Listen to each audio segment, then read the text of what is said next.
Hi everyone, welcome back. Today I want to talk to you a little bit about the most important ingredient in weight loss. Are you ready for it? It sits up here. You need to be ready to do this. We've spoken about it before on this channel as well, but I don't think I emphasized it enough. And I think it is important that I emphasize it from my perspective. Um, Again, I am not a nutritionist, a dietitian, a doctor. I am a person who happened to have lost a lot of weight. Um, I am an educationalist. I am a researcher. I am a physiotherapist by profession. I am a health professions educator. Um, but I am not a nutritionist. So this, or a psychologist, which I think is important for this video.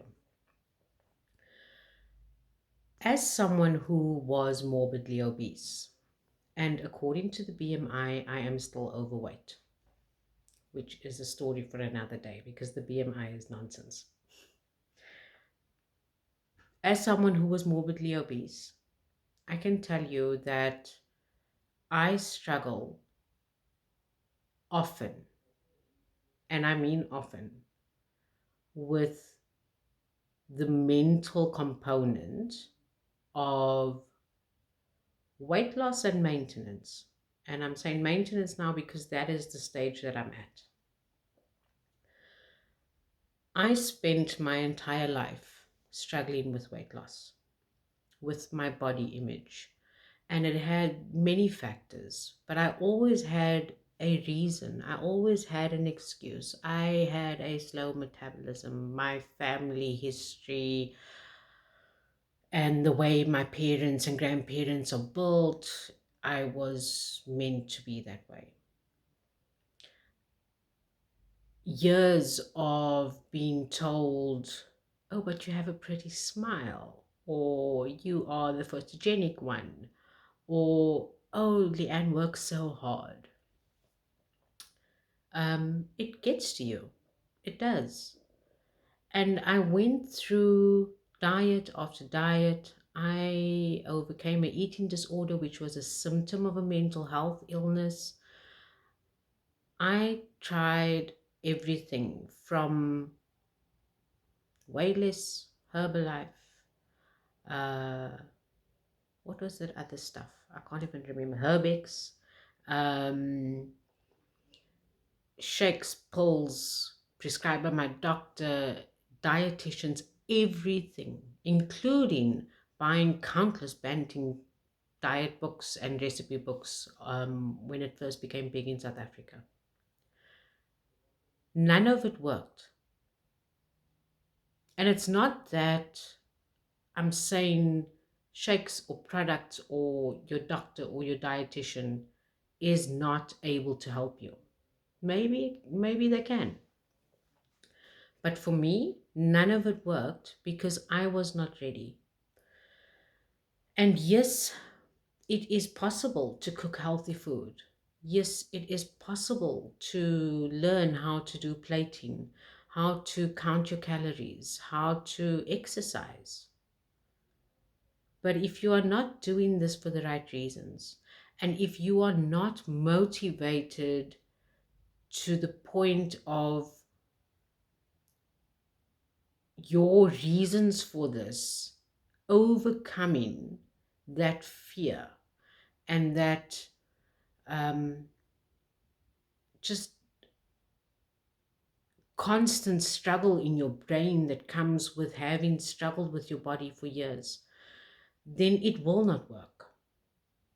So we tried with these challenges. We did try in the past to have challenges where we give everyone the plating guides, we give you information on how to count your calories, how to track everything, gave meal plans, recipes for people to make stuff. And while it worked initially for some people, it just did not take off. And we had to ask ourselves why. And I think a big part of it was um, people like to have the support.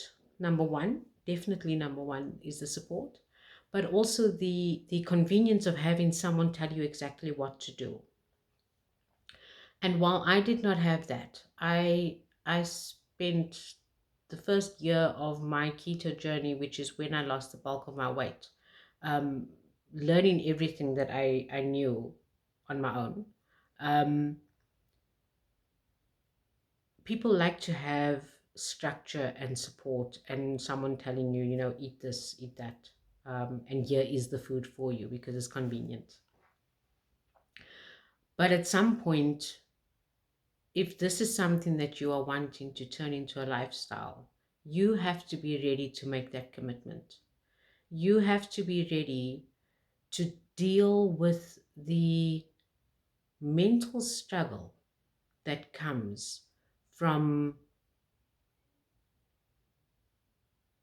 not being able to have someone hold your hand the entire time.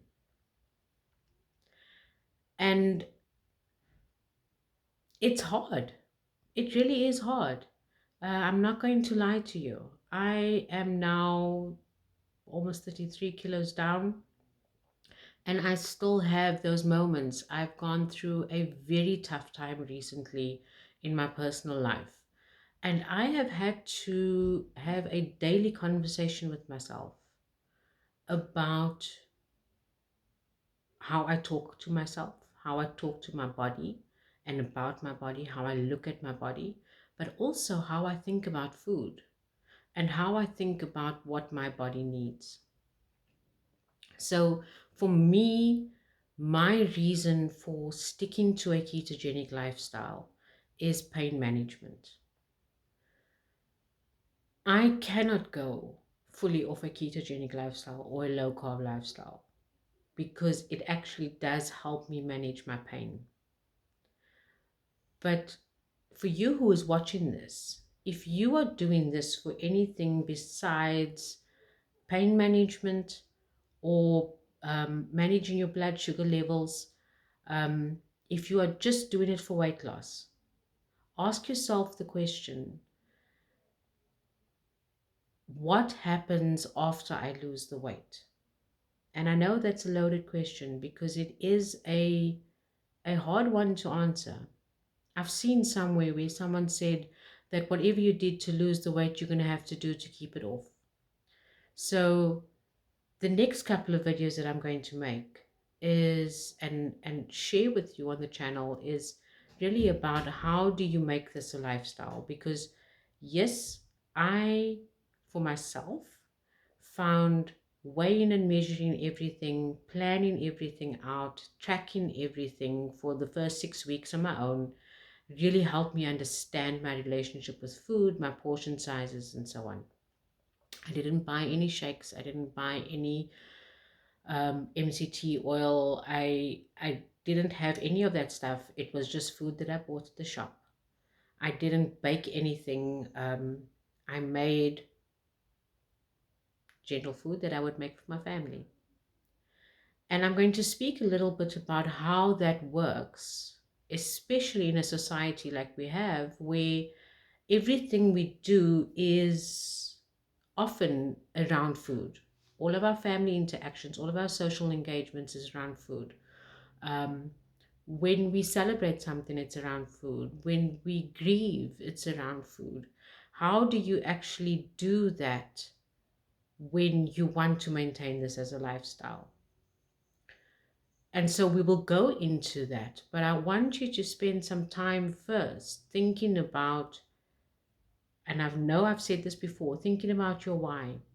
Because that mental struggle for someone who has struggled with their weight, and I'm not diminishing anyone else's reason for sticking to this kind of lifestyle, but I have to acknowledge the fact that unless you have struggled with your weight for decades, unless you have gotten to the point where you have been physically nauseated at your own reflection where you have refused to even acknowledge your own worth because of how you look, where you believe that you are not good enough, that you have to try in every other aspect of your life to make up for the fact that everyone constantly wants to know when your baby is due. Unless you have gotten to that point, unless you have cried and refused to use a tape measure, or to buy new clothes even when your clothes are breaking, or blame the shoe manufacturers when your heels keep on breaking. Unless you have gotten to that point, I don't think you can understand. And so I want to acknowledge those people who are doing this despite having gotten to that point, despite having felt that way, because you are doing hard work. And I'm not going to lie to you. You are going to have to continue doing hard work with that mental struggle, because the struggle is real. But we're not going to leave you hanging. We're not going to leave you high and dry. It is possible. I was pushing over 90 kilos. I will not go back there.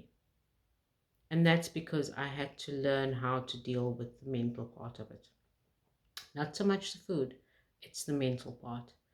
So we'll go into that a bit. We'll go into tools that can help you understand what macros are, how to plan your meals, how to prep, um, some basic things that you can do, small changes that you can make so that you can continue this as a lifestyle. And then the mental part, that is up to you. I hate to break it to you, but that is going to be up to you.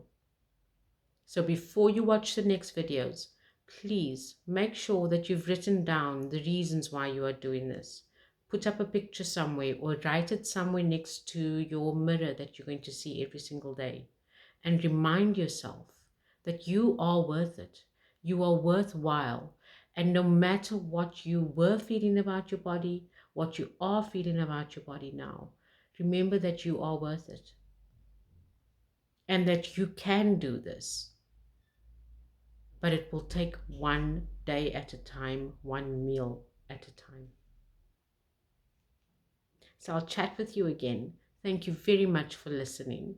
And to all of those who are excited about the next phase of their journey, I'm just as excited with you. Bye-bye.